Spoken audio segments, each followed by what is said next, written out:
You're welcome back to my channel. So if you're new here, my name is Nazo, and on this channel, in fact, this channel is all about lifestyle, family, food, and beauty.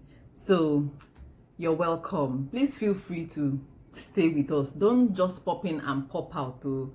Just relax and click the subscribe button. Also, don't forget to click the notification button so that whenever I post a new video, you'll be one of the first to know, and then you can watch it when you're free.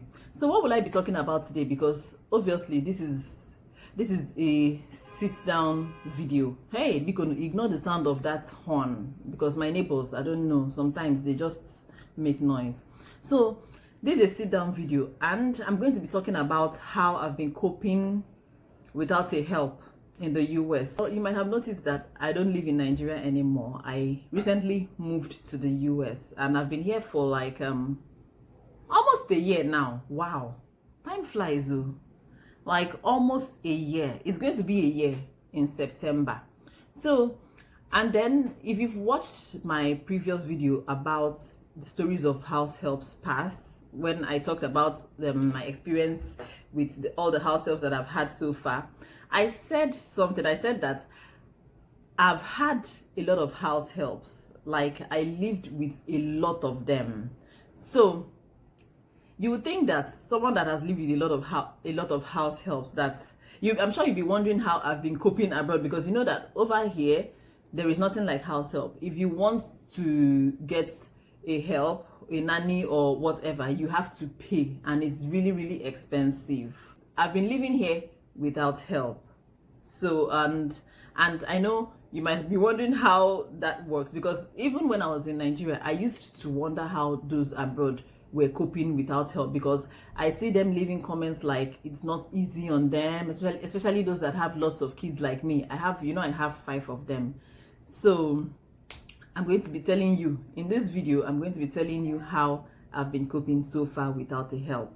So back then in Nigeria, the helps I had, their work was mainly helping me to clean the house, because I mentioned that I have a really big house back home. So their work was mainly helping me to clean the house, helping me to bathe the kids sometimes, to get them ready for school, and then to go to the market sometimes, because most times I go to the market and buy things in bulk, and then when you need all those perishable items that you cannot buy, I send them to Aboji Market in Festac or 23 Road Markets, as in to just go and buy the items that are perishable. So their work was mainly going to the market, cleaning the house, bathing the kids, and then watching my kids. But when my kids got older, they started getting independent.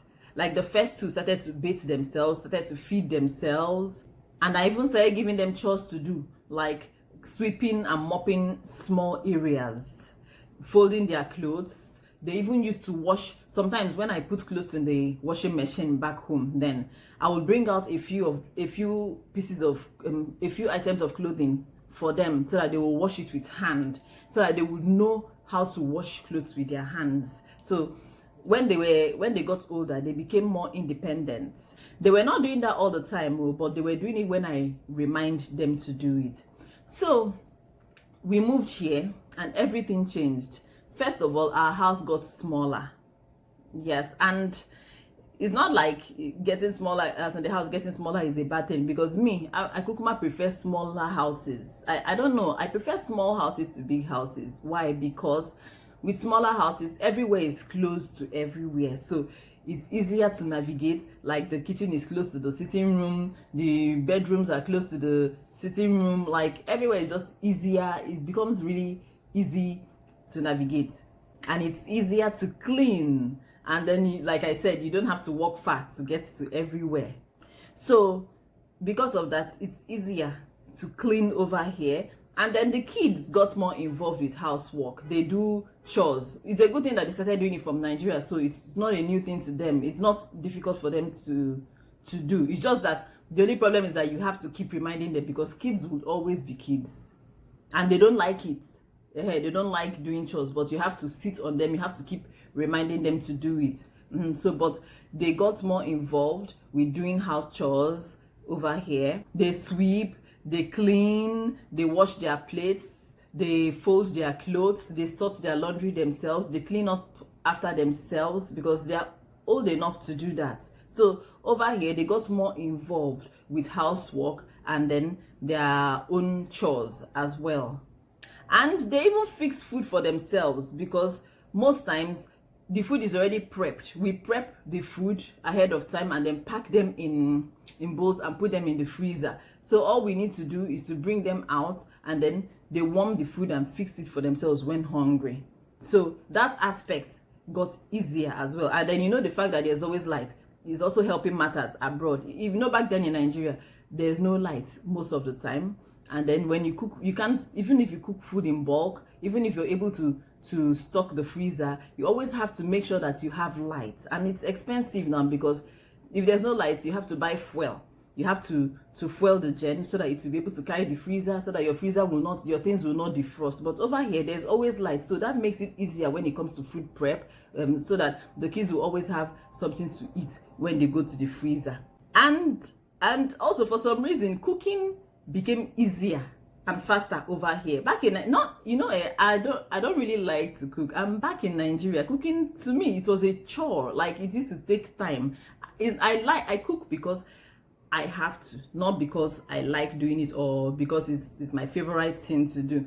But over here, somehow it became easier and I began to like doing it and it became faster to do. So, and then another thing is that I wash up. I'm one of those people that like to wash up while cooking. That way, when you enter the kitchen while I'm cooking, it's not messy. Like some people that when they are cooking, everywhere is like they are fighting. It's like a war and a fight. Like everywhere, bowls everywhere. I don't cook like that. As I cook, I wash up. So that way, by the time I'm done cooking, the kitchen is already clean. And there's basically nothing to wash up. See, there's something I've come to realize. Back in Nigeria, because we have help, we tend to limit our kids. Like, we tend to underestimate them and what they are able to do. Some of us back home don't even know that there are age-appropriate chores for our kids to do. Because we have help, we depend on them for everything. We leave everything for them to do. Thank God I wasn't doing that because my kids had their own chores. They had the things that they were doing on their own. But most people just leave everything for their help to do. Their kids end up not doing anything. And because of that, they don't know that their kids are actually able to do things for themselves. They don't know that their kids are actually able to be independent if only they would allow them. You get? And then when the time comes, them in a bid to teach their kids independence, most people will just ship their kids off to boarding school and say that when they get there, they will learn how to be independent. Like me now, I knew even before we moved to the US, I never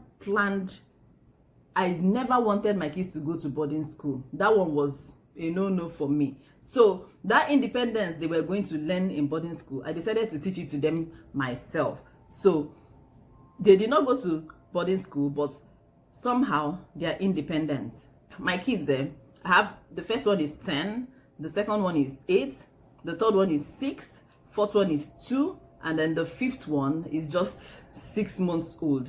So I'm thankful for the fact that I have older kids who can actually look out for the younger kids and take care of them, because the older kids actually take care of the younger kids. They look out for them. Like my first, the boy, he's able to make baby's formula.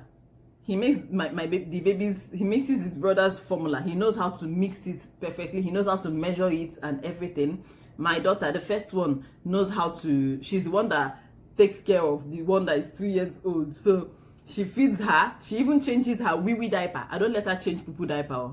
She changes her wee-wee diaper. She even changes her sometimes, like her clothes. Like when it's time to go to bed, she changes her. And sometimes I even let her bathe her. Not all the time. Most especially during the weekends, I tell her to go and bathe her sister. So they actually help. It's actually a plus for me, the fact that I have older kids that can look after their younger ones. And then they watch over the baby. Like let's say I want to go take a bath, or let's say I'm busy, they are able to take care of the baby and to take care of the 2 years old one. Even the one that is 6 years old, she has things she does. She's the one that folds the 2 years old she's the one that folds the clothes of her little sister. Even that little sister self that is 2 years old, she has this independence traits, or a bit independence streak about her. She doesn't like to do baby things. Anything she sees her older ones doing, she wants to do it. When she sees them sorting their laundry, she wants to join them to sort it. When she sees them folding their clothes, their clean clothes, she cries that she's going to fold her own. You hear her dragging clothes, shouting, mine, mine. And sometimes she actually folds it well. So somehow everything worked out. Well, I think it's because of the fact that I started early back from Nigeria. I started teaching them how to be independent, and I started teaching them how to do little chores, because I already knew that there were chores that were appropriate for their ages. So I tried hard to make sure that they were doing them. So when we got over here, the transition was easier, because if I did not start it back in Nigeria, when we got here, it would be hard for them to do. If you tell them go and sweep, they would not know how to do it. Or if you say go and clean up this mess, they wouldn't even know how to do it. So because I started it back home, they were able to do that over here. And then another thing I've come to realize is that once you have a routine, once you have a routine and then you stick to that routine, things tend to be easier for you. Like me now, I have a routine. I work with routine. Without a routine, I tend to be very scattered. So I always have a routine. Sometimes I do it unconsciously. So once you have a routine and you stick to it, everything gets to be easier. And you even find out that sometimes you tend to have free time on your hands. Yeah. Even back in Nigeria, I had a routine and I was really time conscious, and I tried to stick to my time as much as possible. So that has actually helped me over here. Having a routine, as in routine, like every day, it has to be like that, like clockwork, even though sometimes I deviate from that routine. And when I deviate, I find out that it scatters my day. It kind of throws me off. Yeah, it kind of throws me off somehow. And then somehow I try to work my way back to that routine, and then I stick to it, and everything is fine and dandy. So fam, I've come to the end of this video. Very short one. This one is a very brief very brief video. So let me ask, because you know I kukuma like to engage my followers. Do you live abroad? How have you been coping? Do you have a routine? And then even if you live in Nigeria, how have you been doing it? Do you live without help? Are you one of those super women, super moms that say, I'm not going to stay with any help? If you're one of them, because I need to know, how have you been doing it? We're here to learn from each other, because I know that some of you might have learned a few things from me from this video now. And me, I'm eager to also learn a few things from you. So if there's anything you can teach me, teach us in the comment section. We're here to learn, okay? So let me know, how have you been coping? Do you have a routine? What does it entail? And do you have do you have tips on how to stick to your routine? Because sometimes I deviate from my routine, like I mentioned, and it affects me somehow. So if you're one of those that have a routine, how do you manage to stick to it? Are there tips you can give on how to maintain and stick to your routine? I don't know. Do you understand what I'm trying to say though? Okay, so please share. I'd like to know. So guys, if you've watched up till this point, thank you so much for watching. I really appreciate it, because especially those of you in Nigeria, because data is not an easy something. As in, I know how it used to be. Back then, when I was in Nigeria, I used to use SpectraNet, and I had this little MiFi. MiFi, I don't know, MiFi. So I used to pay for a month subscription. And when I watch a few videos on YouTube, the thing finishes quick. So it makes me wonder how you guys manage to watch videos and lots of YouTube videos, because when I go to other people's YouTube channels, I see some subscribers that comment on each and every one of them, which means that they watch all these videos. So how do you guys, anyway? It's all good, Sha. It's all good. So thank you so much for watching. I appreciate you. Have you subscribed? Have you? Please now, help me to subscribe. I would really appreciate it if you do so. And apart from subscribing, don't forget to turn on your notification button. And then aside from that, please share my video. Okay, thank you so much. And I say thank you so much a lot, but it's okay. God bless you guys, and I'm going to see you in my next video by God's special grace. Okay, bye.